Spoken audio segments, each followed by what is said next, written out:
सिद्धेभ्यः ॐ नमः सिद्धेभ्यः ॐ नमः सिद्धेभ्यः ॐ जय जय जय नमोस्तु नमोस्तु नमोस्तु नमो अर्यन्ताणं नमो सेताणं नमो ऐरियाणं नमो वजायाणं नमो लोये सवसाणं मंगलम भगवान वीरो मंगलम गौतमो गणी मंगलम कुंद कुंदारो जैन धर्मोस्तु मंगलम सर्वमंगलम मांगल्यम सर्वकल्याणकारकम प्रदानं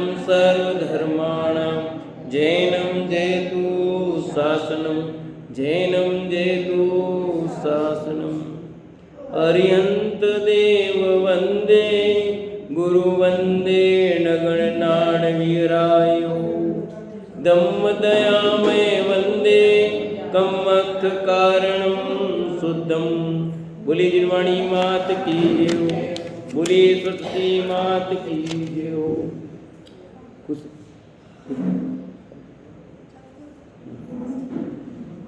सुदृष्टि तरंगिणी पंडित टेकचंद जी कृत और अपना दूसरे पर्व में मंगलाचरण हुआ, जिसमें कल चर्चा की थी सिद्धों का सुख कैसा होता है। जन्म मरण सबसे बड़ा दुख है, वो सिद्ध भगवान के नहीं है। दूसरा बताया था भूख प्यास का दुख, वो भगवान के नहीं है। सर्दी गर्मी क्रोध मान माया लोभ, ये सब भी दुख भगवान के नहीं हैं। तो भगवान सुखी हुए कि दुखी हुए? तो जो शिष्य का प्रश्न था कि सिद्ध भगवान के तो वहाँ क्या मिलता है, कुछ नहीं तो है। कहते हैं वो तो अनंत आनंद का भोग करते हैं। फिर 5 इंद्रियों का विषय लिया था, स्पर्श रसना घ्राण चक्षु कर्ण, कि जो यहाँ तो तुम इंद्रिय का स्पर्श हो तब मालूम पड़ता है, वहाँ बिना स्पर्श के सब ज्ञान का ज्ञेय बनता है। फिर तुम एक क्षण कुछ अंश या सब कुछ जानते हैं, एक साथ जानते हैं। तुम वर्तमान को जानते हो, वे भूत को वर्तमान को भविष्य को सब जानते हैं। इसलिए सिद्ध भगवान तो ज्ञान का आनंद करते हैं, ज्ञान का भोग करते हैं, जानने का। तुम जो जानते हो सब कुछ जानते हैं, सारे नृत्य एक साथ देख लेते हो तुम, और प्रति समय दिख रहे हैं। तुम्हें एक बार दिखेगा दूसरी बार नहीं दिखेगा, और उन्हें वो सब चीज़ एक साथ हर समय दिख रही है, पर कुछ लेना देना नहीं। उसी बात से और आगे कहते हैं, हम यहाँ दूसरी गाथा चलेगी। इस प्रकार शुद्ध देव गुरु धर्म के सरदानी सम्यक दृष्टि जीवों के ज्ञान सागर में शुद्धोपयोगमयी निराकुल धारा के साथ शुभ फल को उत्पन्न करने वाली तरंगों में अनेक हे ये उपादेय रूप तत्व ज्ञानमयी तरंगें उत्पन्न होती है। उनका कथन इस ग्रंथ में किया गया है।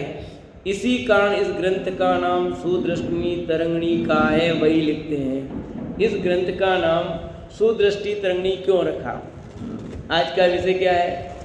इस ग्रंथ का नाम सुदृष्टि तरंगिणी क्यों रखा, ये आज का विषय होगा। कहते हैं कि इसमें ज्ञान सागर शुद्धोपयोग में निराकुल धारा से शुभ फल देने वाली अनेक तरंगे हे गे उपादेय रूप क्या होती है, वो सब बताते हैं। देखो मूल गाथा।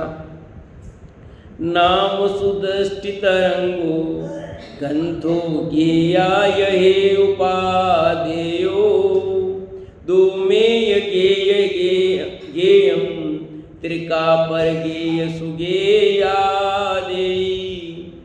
हे नाम सुदृष्टि तरंगिणी गेय हे आदेय को कहता दिविद है गेय स्व आदेय जो पर है वो। इस ग्रंथ का नाम सुदृष्टि तरंगिणी है। अपन जो स्वाध्याय कर रहे हैं उस ग्रंथ का नाम क्या है? क्या नाम है? हाँ, थोड़ा सा कठिन लग सकता है बोलने में। सुदृष्टि तरंगिणी। इसमें ज्ञेय, हेय, उपादेय का कथन है। 3 चीज बताइए। क्या हेय मने छोड़ने योग्य क्या है, ज्ञेय मने जानने योग्य क्या है, उपादेय मने ग्रहण करने योग्य क्या है। वहां ज्ञेय तो एक ही है बस। जब उसमें 2 भेद करते हैं तब एक ज्ञेय तो त्यागने योग्य है और एक ज्ञेय उपादेय है। स्वज्ञेय तो उपादेय है और परज्ञेय त्यागने योग्य है। वहां ज्ञेय तो एक ही है, सब ध्यान। उस ज्ञेय के 2 भेद किए, एक स्वज्ञेय और एक परज्ञेय। क्यों? कि ज्ञान का स्वभाव स्वप्रकाशक है। कल कहा था ना कि ज्ञान का स्वभाव स्वप्रकाशक है, तो स्व को भी जानेगा और पर को भी जानेगा। तो इसमें क्या कह रहे हैं, स्वज्ञेय तो उपादेय है और परज्ञेय क्या है, त्यागने योग्य है। ये भी अपेक्षा से कथन है सचमुच तो, क्योंकि ज्ञेय जानने योग्य, पर भी जानो स्व भी जानो कोई फर्क नहीं पड़ता है। तो फिर यहाँ तो लिखा है कि स्वज्ञेय उपादेय ने वह ग्रहण यानी उसमें रमने जमने के लिए स्वज्ञेय है, परज्ञेय जानने योग्य तो है पर रमने जमने लायक नहीं है, इस अपेक्षा से त्यागने योग्य का। ख्याल में आई बात? यहाँ लिखा ना परज्ञेय त्यागने योग्य। त्यागने योग्य का क्या मतलब, कोई ग्रहण ये है, इसको मैंने क्या ग्रहण किया, ये तो छूटा हुआ ही अलग ही पड़ा है। तो जानने योग्य कि जानो पर इसमें इष्ट अनिष्ट बुद्धि नहीं करो। तो इष्ट अनिष्ट बुद्धि का त्याग करना, इसका नाम है परज्ञेय का त्याग। परज्ञेय तो जानने योग्य, जानो, जानने में कोई दिक्कत नहीं है, जानते रहो जानते रहो। यदि जानने का ही निषेध करेंगे तो सारा जगत लोकालोक अरन सिद्ध भगवान जानते हैं। यदि परज्ञेय जानने से दुख होता हो तो अनंत और सिद्धों को भी दुख होगा, होगा कि नहीं होगा? ख्याल में ही बात बिंदु। जानने से दुख नहीं है, दुख उसमें इष्ट अनिष्ट बुद्धि खड़ी करने से है। अनंत सिद्ध भगवान पर पदार्थों को जानते हैं, 1-2 नहीं, 1000 नहीं, सारा लोकालोक उनके ज्ञान का ज्ञेय बनता है, पर उनके इष्ट अनिष्ट बुद्धि नहीं है। यही परज्ञेय का त्याग है। सम्यक दृष्टि जीवों को स्वपर पदार्थों की जानकारी होती है, उसमें सहज ही ज्ञेय, हेय, उपादेय इस प्रकार 3 भेद हो जाते हैं। वहाँ प्रथम तो ज्ञान के जानने में आने वाली सभी स्वपर पदार्थ ज्ञेय हैं। क्या लिखा कि सम्यक दृष्टि जीव की बात शुरू की, यहाँ सुदृष्टि है ना, सम्यक दृष्टि। तो सुदृष्टि जीवों को स्वपर पदार्थों की जानकारी होती। क्या सम्यक दृष्टि को स्वपर का ज्ञान होना चाहिए? है आत्म श्रद्धानम सम्यक, अपने को जानो, बाकी से क्या लेना देना है? अरे आत्मा को जानोगे कैसे? अन्य में नहीं हूं, यही मैं हूं, ऐसा होगा तब काम होगा ना। भाई ये 4 घर हैं, एक घर आपका है, बाकी घर मेरे नहीं है, ये निर्णय करोगे कि नहीं? जाना अपने ही घर में, बाकी घर में नहीं। पर आप अपने घर में गए कैसे? कि अन्य मेरे नहीं है, यही मेरा है, ये श्रद्धा में है कि नहीं? तो स्वपर को जाना कि नहीं जाना? पर मैं नहीं हूं, स्वही में हूं, तो स्वपर जाने बिगड़ काम कैसे होगा? पर नहीं जानो तो स्व का सच्चा श्रद्धान कैसे होगा? पर को पर जानना जरूरी है। टोडरमल जी साहब ने मोक्ष मार्ग प्रकाशक के 4थे अधिकार में लिखा, सर्वप्रथम तो आपा पर का ज्ञान अवश्य होना चाहिए। क्या लिखा? आपा पर, स्व पर का। स्व पर से भेद विज्ञान नहीं होगा तो श्रद्धान कैसे होगा? स्व पर का निर्णय नहीं होगा तो काम कैसे होगा? पेज नंबर 15 पे। इसलिए यानी का स्वपर पदार्थों की जानकारी होती है, उसमें सहजी ज्ञेय, हेय, उपादेय इस प्रकार 3 भेद हो जाते हैं। जो स्वपर को जाना ना, उसमें 3 बिंदु बन जाते हैं। स्व क्या, ज्ञेय क्या है, हेय क्या, उपादेय क्या है। वहाँ प्रथम तो ज्ञान के जानने में आने वाले सभी स्वपर पदार्थ ज्ञेय हैं। पश्चात उसी ज्ञेय के दो वेद हो जाते हैं। ज्ञान में जितने भी आए सब ज्ञेय बने, ज्ञेय तो बनेंगे, जानने योग्य के रूप में सब जाने जाएंगे, पर उसी ज्ञेय के दो वेद हो गए। कितने ही पदार्थ अपने हित योग्य नहीं है वे है हैं, कितने ही पदार्थ अपने हित योग्य हैं वे उपादेय हैं। कि जानने में बहुत सारी चीज आई, पर बहुत अपने लिए है हो गए और कुछ अपने लिए है नहीं हुए। कुछ है हो गए अपने लिए और कुछ है नहीं, उपादेय हो गए। जैसे आप साड़ी खरीदने गए या आप पैंट शर्ट लेने गए, तो उस दुकान में बहुत सारे पैंट शर्ट हैं, साड़ियां हैं, पर आप सब खरीदते हो क्या? जो आपके योग्य है वो आपके लिए, आपको जो खरीदनी है जिस टाइप की, वो आपके लिए क्या हुई? उपादेय। और जो आपको खरीदनी करनी नहीं वो क्या होगी आपके लिए? आपने इतने आइटम खोला, भाई इसको साइड में करो, इसको साइड में करो, ये इधर रखो, इसमें देखेंगे, नहीं समझ में आ रही है वो साइड में करते जाओ, जो समझ में आ रही है वो इस साइड करो। करते कि नहीं करते? तो पहले दोनों में करते हैं, फिर जो बची खास का फिर उसमें और भेद विज्ञान करते हैं। ऐसा होता कि नहीं होता है? फिर उसमें क्या कि ये है ठीक है अपने लिए, ये सब हटा हुआ है। ऐसे यहां पर भी होता है। कौन तो अपने लिए काम, कौन सा नहीं, पहले हटाते जाओ हटाते जाओ हटाते जाओ। तो कितने पदार्थ हित योग्य नहीं है वे है ही हैं, और कितने पदार्थ अपने हित योग्य हैं, अपने लाभकारी हैं, वे उपादेय हैं। इस प्रकार ज्ञेय में जो है उपादेय करना है वह सम्यक भाव है। मिथ्या दृष्टि बाल बुद्धियों के त्याग और उपादेय नहीं होता। यदि कदाचित होता भी है तो विपरीत होता है। अच्छी वस्तु का त्याग करता है, अयोग्य वस्तु को ग्रहण करता है। इस प्रकार त्याग उपादेय से, उपादेय रूप वस्तु के त्याग से परवह बिगड़ जाता है। पहले लिखा कि मिथ्या दृष्टि के है उपादेय बुद्धि नहीं होती, और कदाचित हो भी गई तो क्या करता है? जो काम की चीज है उसे तो छोड़ देता है, और जो काम की चीज नहीं है उसको ग्रहण करता है। मेरे पास कुछ नहीं कम करने का इधर, ये उपाय है बस कि दूर कर दिया थोड़ा, ठीक है। जो चीज अच्छी लगती है यानी काम की चीजें उसे छोड़ता है, और जो काम के नहीं है उसे ग्रहण करता है, क्योंकि बुद्धि उल्टी है ना, विपरीत बुद्धि है। तो विपरीत बुद्धि वाला क्या करेगा? यही काम करेगा वो तो। सम्यक दृष्टि वाला जो उपयोगी चीज है उसको ग्रहण करता है, और जो अनुपयोगी उसको छोड़ता है। अपने आटा छन्नी होती ना, तो उसमें क्या करते हैं? आटा छानते तो क्या करती है? किसको ग्रहण करती है?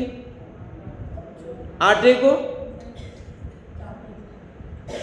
एक तरफ कर देती है, और अपने पास क्या रखती है? जो काम की चीज नहीं है वो। तो अपन तो वक्ता श्रोता के स्वरूप में एक आया था ना, उसमें छलनी जैसा, एक श्रोता छलनी जैसा होता है, एक जोग जैसा होता आएगा। इसमें भी सब आने वाले वक्ता श्रोता का स्वरूप चल रहा है। तो कैसे हैं हम? तो मिथ्या दृष्टि जीव तो जो वस्तु समझने जैसी है उसको ग्रहण नहीं करता, जो समझने नहीं है उसको ग्रहण करता है। अभी मैं देख रहा था तो अरे वहाँ लोग जा रहे हैं, ऐसे जा रहे हैं, ऐसे जा रहे हैं, देखो वहाँ भीड़ लग रही। क्यों? कि वहाँ पर वो सिखाते हैं, वो सिखाते हैं। मैं कहा हमें ये नहीं सिखाना, मैं भीड़ नहीं आए तो कोई बात नहीं। धर्म के नाम पर मुझे ये सब चीज़ नहीं सिखानी है कि बैंड सिखाओ, ये सिखा दो। क्या मुझे न बैंड सिखाने बच्चों को भी, न कुछ सिखाना है। बात धर्म की सिखानी है, ये सिखाए। वो तो सब वैसे सीख लेंगे रजमंच में। उन संगति में ये सब सिखाने के लिए अच्छी चीज है ना, तरीका अपना वो होना चाहिए जिसमें तत्व जाए। तत्व न जाए ऐसे सब एक्टिविटी चलाने से क्या फायदा? कोई धर्म की बात जाए उसमें होना चाहिए ना, क्या प्रयोजन है अपना, प्रयोजन सिद्ध होना चाहिए। मिथ्या दृष्टि का प्रयोजन विपरीत होता है, सम्यक दृष्टि का प्रयोजन सीधा होता है। सम्यक भाव है सम्यक दृष्टि के, मिथ्या दृष्टियों के, बाल बुद्धियों के त्याग और उपादेय होता नहीं पहला तो, और हुआ भी तो वो सब ऐसा कचरा के छलनी जैसा काम करते हैं।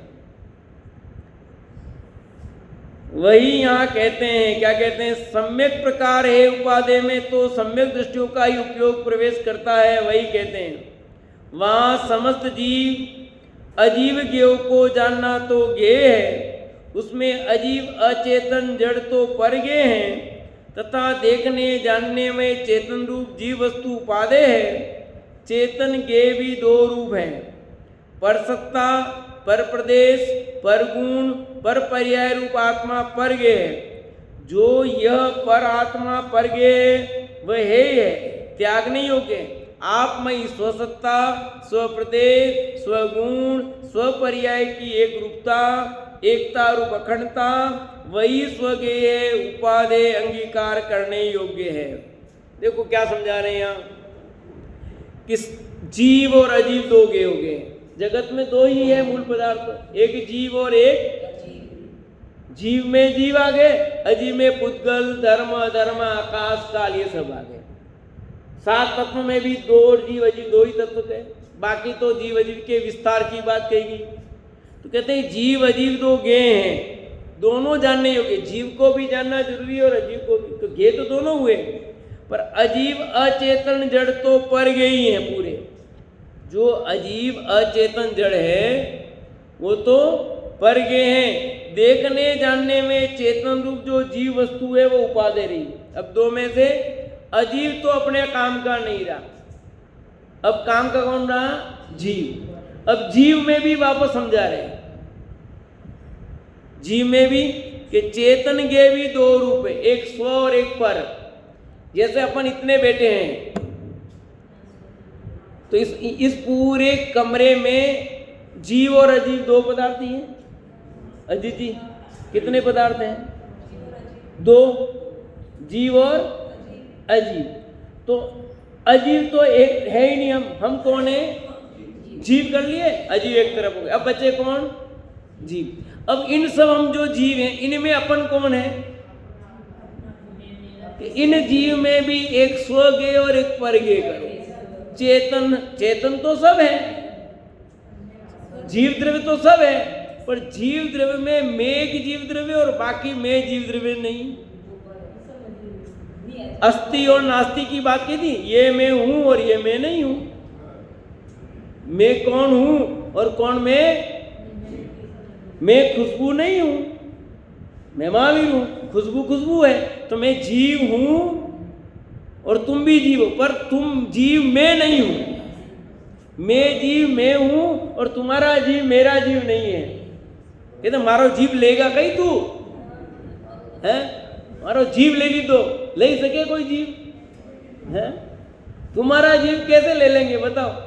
अपना जीव ही ले सकते हैं, दूसरों का जीव कोई ले सकता है, मारो जीव खाई गयो। ये कौन किसका जीव खावे, भाषा सब बोलते हैं।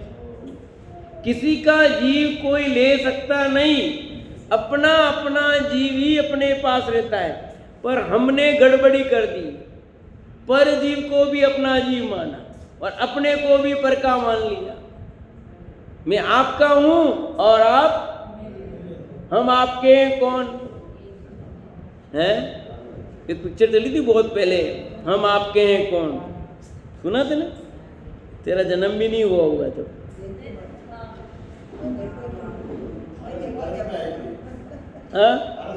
हाँ भारत टॉकीज में लगी थी। 95-96 की, हाँ 95 क्या है, 95 में आई थी, जो भी हो, अपने को ज़्यादा इंटरेस्ट नहीं। तो यहाँ ये कहते हैं हम आपके कौन है भाई, कोई है क्या, आप हमारे नहीं और हम आपके नहीं। तो ज्ञानी यहाँ भेद करता स्व पर कि चेतन है, चेतन में भी स्व ज्ञेय वो उपादेय है और पर ज्ञेय वो उपादेय नहीं है, वो जानने योग्य नहीं है, वो अपने काम के नहीं है। जानने योग्य बस इतने से काम के, बाकी किसी काम के नहीं। आपका सुख दुख मेरे क्या करेगा, मेरा सुख दुख आपके कुछ करेगा, मेरा सुख दुख मेरे लिए है। आपका सुख दुख मेरे को तकलीफ है, आप ले सकते हो। हाँ, कई करा आपने तकलीफ ले सकता तो मैं ले लेता। हाँ, केवारी बात है, ये पता हो कि ले सका नहीं तो केवा हम कही जावे हैं। आप रो दुख मां ले सकता तो ले लेता, कई लोग कोई किसी का दुख ले सकता है।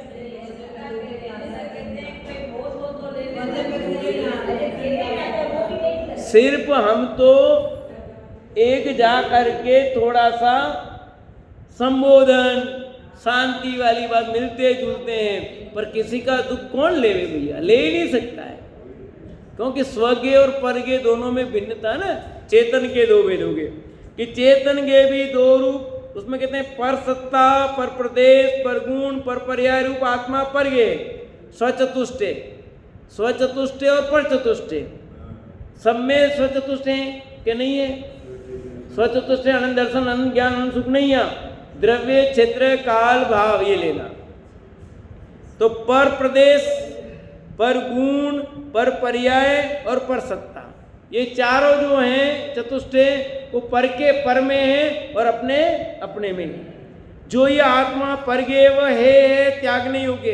आप में स्वसत्ता, अपना अस्तित्व, स्वसत्ता माने खुद का अस्तित्व, खुद के प्रदेश, खुद के गुण और खुद की पर्याय, वो अपने से बाहर जा सकती है क्या? एक रूपता, एकता रूप अखंडता वही स्वगे उपाधि अंगीकार करने योग्य है। कि अंगीकार करने योग्य कौन है, ग्रहण करने योग्य क्या है? कि अपना, अपनी सत्ता, अपनी पर्याय, अपने प्रदेश, अपने गुण, क्योंकि अपने साथ रहते हैं, अलग हो ही नहीं सकते। यानी इसको ग्रहण करना क्या, ये भी एक भाषा है। सचमुच ये ही मैं हूं, इसको क्या ग्रहण करना?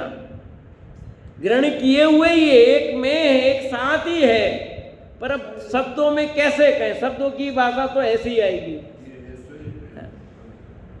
बाकी अपनी सत्ता अपने पास ही है, अपने प्रदेश अपने पास, अपने गुण अपने पास, अपनी पर्याय अपने पास, कहीं बाहर जाती ही नहीं। उस मैं ही हूं मैं, तो बस उस मैं रूप उसको, इस सत्ता को स्वीकार करना, इसका नाम ग्रहण है। मैं ही हूं अजी जी, इस ग्रहण का नाम ही क्या है? मैं हूं, बस इसी का नाम स्वसत्ता का ग्रहण है, उपादेयपना है। और कुछ ग्रहण नहीं करना कि लिया ले लिया, ऐसा कुछ रखना धरना तो है नहीं, कहीं गया नहीं, आया नहीं है।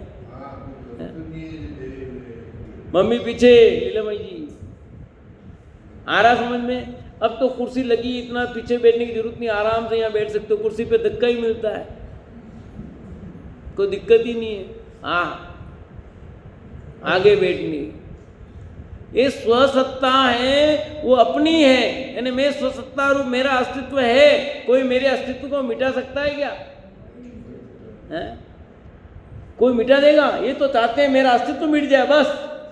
इनका तो ऐसा ही है, ये चाहते ही ऐसा कि मेरा नाम ही नहीं रहे यहाँ। अरे कौन किसका नाम भैया?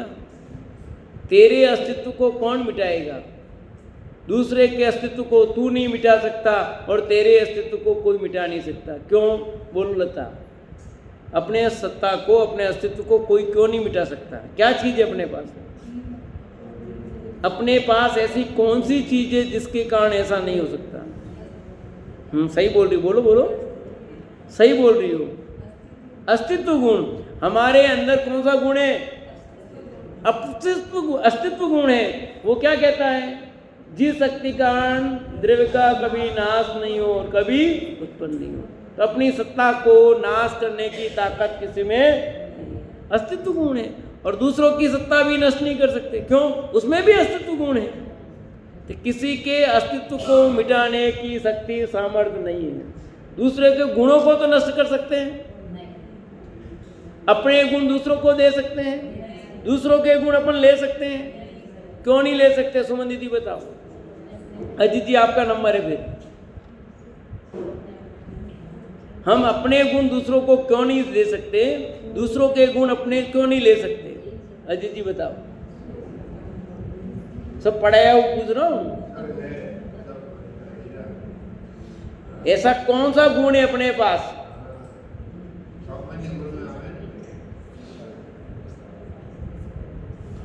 सोचो, कोई बात नहीं, बोलो। अगुणगत गुण, हमारे अंदर अगुणगत गुण है। वो क्या कहता है?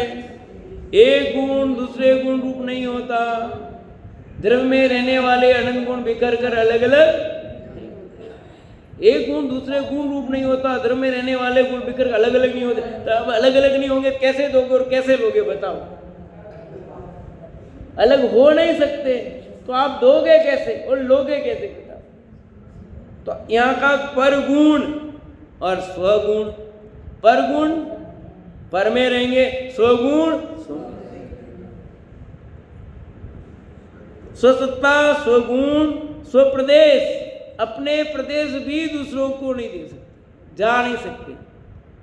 अपने प्रदेश अपने में रहते हैं और पर के प्रदेश नहीं, ऐसा तो नहीं है। एक सिद्ध में अनंत सिद्ध विराजे। सुना कि नहीं सुना आपने? तो एक सिद्ध में अनंत सिद्ध विराजते हैं, तो एक सिद्ध के प्रदेश दूसरे सिद्ध के प्रदेश में प्रवेश किए कि नहीं किए? पीछे अरुणा भाभी, हाँ नहीं किए। एक सिद्ध में अनंत सिद्ध विराज, ऐसा लिखा। जिया जी बोलो। हाँ, एक सिद्ध में अनंत सिद्ध भले विराजते हो, ये उनकी प्रत्येक की स्व स्व चतुष्टय अपने अपने में है। यदि एक की सत्ता दूसरे में प्रवेश कर जाए, सचतुष्टय दूसरे में चले जाए, तो फिर अनंत कैसे रहेंगे? सब एक कहलाएंगे फिर तो एक ही रह जाएंगे ना। अनंत कैसे रहेंगे फिर? तो अनंत इसीलिए है कि सबका चतुष्टय, सबकी सत्ता न्यारी न्यारी है। एक साथ रह रहे हैं, एक जगह रह रहे हैं, एक क्षेत्र में रहते हैं। भले एक क्षेत्र में रह करके भी सबका क्षेत्र न्यारा है। एक अपेक्षा क्षेत्र अलग एक है, दूसरी अपेक्षा सबका चतुष्टय। कोई किसी के चतुष्टय में प्रवेश नहीं करता। अपने अपने चतुष्टय को लिए हुए, अपनी अपनी सत्ता को लिए हुए, अपने अपने प्रदेशों को लिए हुए, अपने अपने गुण को लिए हुए, अपनी अपनी पर्याय को लिए हुए। कोई किसी में मिला नहीं। एक में अनंत सिद्ध विराज रहे हैं, विराजने के बाद भी एक ने दूसरे में प्रवेश किया नहीं। एक सुई की नोक में असंख्या शरीर और एक शरीर में अक्षय अनंत जीव रहने पर भी अनंत जीव सब अपने अपने चतुष्टय में रहते हैं, कोई किसी में रहता। सबकी सत्ता न्यारी न्यारी है, प्रत्येक का अस्तित्व अलग अलग है। कोई किसी में घुसता प्रवेश करता नहीं, प्रवेश कर जाए तो अनर्थ हो जाए। क्या कहते हैं? एकता रूप अखंडता वही स्वगे उपाधि अंगीकार करने, कि अपनी एकता अपना चतुष्टय अपने रूप रहता है। ये जो एकता है, अखंडता है, वो अपनी ग्रहण करने योग्य है, दूसरों के ग्रहण करने योग्य नहीं है। वो जानने योग्य है। जान लो, जानने योग्य मतलब जानना ही है ऐसा नहीं, सहज जानने में आता है। कोई भगवान जानने का प्रयत्न नहीं करते। सहज ज्ञान का ज्ञेय बनता है तो जानने योग्य का ज्ञेय। जानने योग्य मतलब जानोगे ही जानोगे। अरे जानने में आएंगे वे, जब केवल ज्ञान होगा तो बिना जाने रह नहीं सकते। केवल ज्ञान की विशेषता है। हाँ, कौन सा गुण है बोलो? कौन सा गुण है जनाने योग्य है? तो प्रमेतु गुण। सब में प्रमेतु गुण है, किसी न किसी के ज्ञान का विषय बनेंगे। और केवल ज्ञान की विशेषता वो जाने बिगड़ नहीं सकता किसी से। चेतन अचेतन इस प्रकार ये दो भेद स्वरूप हैं। ये के कितने भेद किए? दो, एक चेतन और एक अचेतन। आपके चेतन है भी, बाकी सब आपके लिए अचेतन है, यही है कि इस प्रकार के दो भेद रूप हैं। उसमें से धर्म द्रव्य अधर्म द्रव्य काल आकाश और पुद्गल ये पांच भेद तो अजीव ज्ञेय के हैं। सभी तो अपने से भिन्न ही हैं, अतः हेय हैं, त्यागने योग्य हैं। क्या कहा? ये पांच द्रव्य हैं, वो क्या हैं? ज्ञेय हैं। ये अपने से भिन्न ही है, इसलिए है। हे का मतलब छोड़ने, छोड़ने मतलब उनको उपादेय मत मानो, उनको स्वीकार मत करो कि मेरे हैं ही मैं, बस इतना ही। त्यागने योग्य का मतलब क्या? त्यागने योग्य का मतलब क्या समझ रहे हो आप? क्योंकि ग्रहण किया गया आपने, उद्गल, धर्म, अधर्म, आकाश काल, कौन से द्रव्य को पकड़ के बैठे हो आप? बस उन द्रव्यों में जो तेरा अपनापन है, मेरापन है, या उसमें तेरी जो परिणति गलत है, वो छोड़ के मैं किसी को चला सकता हूँ, चलाने में निमित्त धर्म द्रव्य, और तू मानेगी तो तेने धर्म द्रव्य को अपना माना कि नहीं माना? अपने को धर्म द्रव्य माना कि नहीं माना? मैंने इसको रोक दिया, रोकने में निमित्त कौन बना? और तू माने कि मैंने रोका, तो तेने अपने को धर्म द्रव्य माना। जगह दी आकाश ने और तू मानता मैंने जगह दी, तो तेने क्या माना अपने को? आकाश माना अपने को। इसलिए यहाँ कहते हैं कि धर्म, अधर्म, आकाश, काल, पुद्गल ये तू नहीं है, बस ये मैं नहीं हूं। इस स्वीकृति का नाम ही क्या है? कि इनका त्याग, बस यही त्याग है, और कोई स्पेशल त्याग नहीं। ये है, यही है पना है कि ये मैं नहीं हूं, इसका नाम ही है पना है। ये सभी तो अपने से भिन्न ही है, अतः है ही है, त्यागने योग्य है। जीव अनंत हैं, अपने अपने द्रव्य गुण पर्याय सत्ता प्रदेश से भिन्न भिन्न है, अतः अपनी आत्म सत्ता के अतिरिक्त अनंत पर जीव की सत्ता परगे है, वे सब त्यागने योग्य है। ये 5 द्रव्य तो हटी गए, अब जीव में भी अपनी आत्म सत्ता को छोड़कर बाकी सब जीव हमारे लिए क्या है? अजीव तत्व है, परगे हैं, वे भी पर है। एकमात्र में स्व, बाकी सब पर। एक तरफ राम और एक तरफ घाम, एक तरफ मैं अकेला, बाकी तरफ आप सब। बोलो कौन जीतेगा? है इतने सब कि भले हो अपन अकेले ही रहना, बाकी तुम सब, बाकी अपने काम के नहीं है, अपन अपने काम के हैं, और मैं किसी के काम का नहीं। ये भी है, मैं भी किसी के काम का नहीं हूं, मैं मेरे काम का हूं, आप अपने काम के हो, तो कितनी शांति मिलेगी? बोलो इसमें।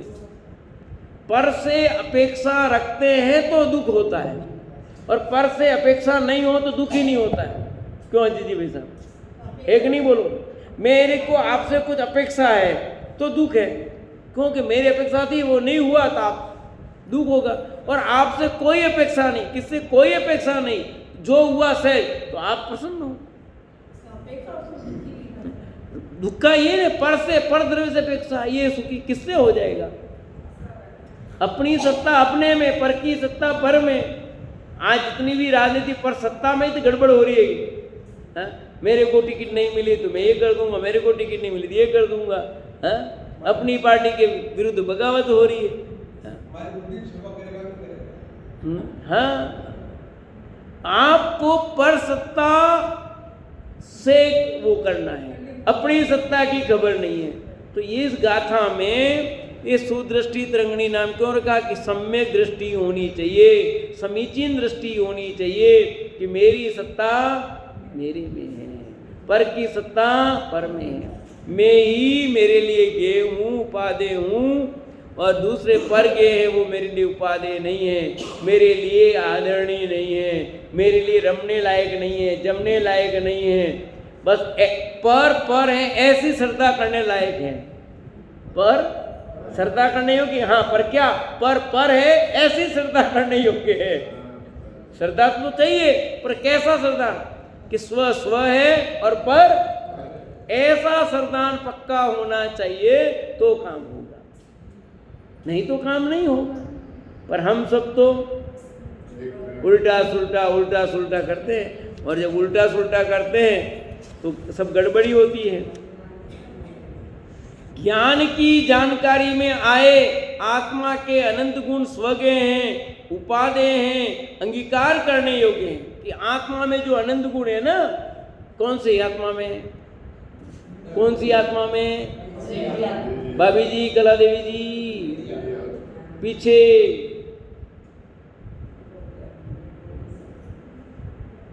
कौन सी आत्मा की बात चल रही है? इस आत्मा के खुद की आत्मा, इसलिए लिखा ना, आत्मा के अनंत गुण स्वगे हैं, उपादेय अंगीकार करने योग्य, अपने गुण अपने लिए अंगीकार करने योग्य है। परगे के अन्य भी अनेक भेद हैं, वे व्यवहारने से कितने ही तो आत्मा को इष्ट सुखकारी हैं अत उपादेय है, और कितने ही आत्मा को अनिष्ट दुखकारी अत हे है। ये क्या लिखा इन्होंने कि परगे के अन्य भी अनेक भेद है, परग्यों में भी अनेक भेद हैं। वे व्यवहार नए से लिखा वापस, व्यवहार नए से कितने ही तो आत्मा को इष्ट सुखकारी हैं अतः उपादेय हैं, और कितने ही आत्मा को अनिष्ट दुखकारी अतः हेय है। इस आत्मा को परगे में मौत के कारण क्या है कि परगे हैं वो भी उपादेय, कि व्यवहार से किसी अपेक्षा से किसी काल में कोई चीज उपादेय, पंच परमेष्ठी उपादेय है क्या हमारे लिए? क्यों बाबा जी? पांच परमेष्ठी उपादेय है, पर है ना, पांचों परमेष्ठी पर है ना, तो उपादेय है क्या? कि नहीं है। परंतु ये लिखा परगे अन्य भी अनेक वेद हैं, वे व्यवहार नए से कितने ही तो कि किसी काल में किसी को 8वीं गाथा समय सार की, 12वीं गाथा, ये सब यही है कि जब तक उस भूमिका में उस काल में पांच परमेष्ठी हमारे लिए क्या हुए? उपादेय। भी ग्रस्त में है तो हमारे लिए पांच परमेष्ठी व्यवहार से उपादेय, पर निश्चय से देखे तो वे हमारे लिए उपादेय नहीं है। अभी जिनवाणी हमारे लिए उपादेय है कि नहीं है? है अपेक्षा से, व्यवहार से देव शास्त्र गुरु की शरण लेना चाहिए, काग्नि का अनंत की शरण से, व्यवहार से।